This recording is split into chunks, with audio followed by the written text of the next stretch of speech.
എല്ലാവർക്കും സ്നേഹവന്ദനം. PRDS സഭാചരിത്രം പരിശോധിക്കുമ്പോൾ ഗുരുദേവൻ്റെ തിരുശരീരത്തോടൊത്ത് സഞ്ചരിക്കുകയും സഭാപ്രവർത്തനത്തിൽ ഏർപ്പെടുകയും ചെയ്ത നൂറുകണക്കിന് മാതാപിതാക്കന്മാരുടെ ചിത്രം വ്യക്തമാകും.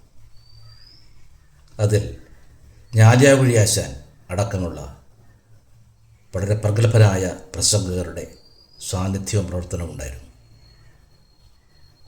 ബർണബാസ്, അത്യാലി മത്തായി തുടങ്ങിയ അതിപ്രശസ്തരായ കായികാഭ്യാസിമാരുടെ പിന്തുണയുണ്ടായിരുന്നു.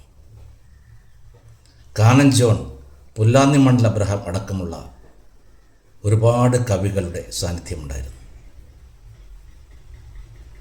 ആഞ്ഞേൽമുട്ടിൽ മാർത്ത, കുമരകം ചിന്ന എന്നിങ്ങനെ ധാരാളം അമ്മമാരുടെ സാന്നിധ്യമുണ്ടായിരുന്നു. ഇവരുടെയെല്ലാം കുടുംബ പശ്ചാത്തലം പരിശോധിച്ചാൽ അവർ തികച്ചും സാധാരണമായ ദരിദ്രമായ ചുറ്റുപാടിൽ നിന്ന് വന്നവരാണ്. എന്നാൽ ദൈവശരീരത്തോടൊപ്പം സഞ്ചരിക്കുന്ന ഒരു വേളയിൽ പോലും തങ്ങളുടെ കുടുംബത്തിൻ്റെ ദാരിദ്ര്യം, പ്രയാസം, ദുഃഖം, മക്കളുടെ ഭാവി ഇവയെക്കുറിച്ചൊന്നും അവർ വേവലാതിപ്പെട്ടതായിട്ട് നമുക്കറിവില്ല. അവർ കേവല മനുഷ്യരായിരുന്നെങ്കിൽ ഇതൊക്കെ അവർക്ക് ചോദിക്കാമായിരുന്നു. ദൈവം സദാസമയം കൂടെ ഉണ്ടല്ലോ. ഞങ്ങൾക്ക് നല്ല ഭവനം വേണം, ഞങ്ങൾക്ക് ഭൂമി വേണം, ഞങ്ങൾക്ക് സ്വത്ത് വേണം, മക്കൾക്ക് നല്ല ഭാവി ഉണ്ടാകണം എന്നൊക്കെ അവർക്ക് ദൈവത്തോട് നേരിട്ട് ആവശ്യപ്പെടാമായിരുന്നു.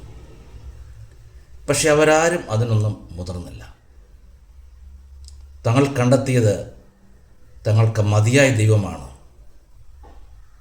സ്വർഗീയ രക്ഷ നമ്മളുടെ ഒപ്പമുണ്ട് എന്ന ഉറച്ച വിശ്വാസത്താൽ ദൈവീയ പ്രവർത്തനങ്ങൾക്ക് വഴി ഒരുക്കി കൊടുക്കുകയാണ് അവർ ചെയ്തത്. അവർ ഭൂമിയിലുള്ള യാതൊന്നിനെക്കുറിച്ചും അവർ വേവലാതിപ്പെട്ടില്ല.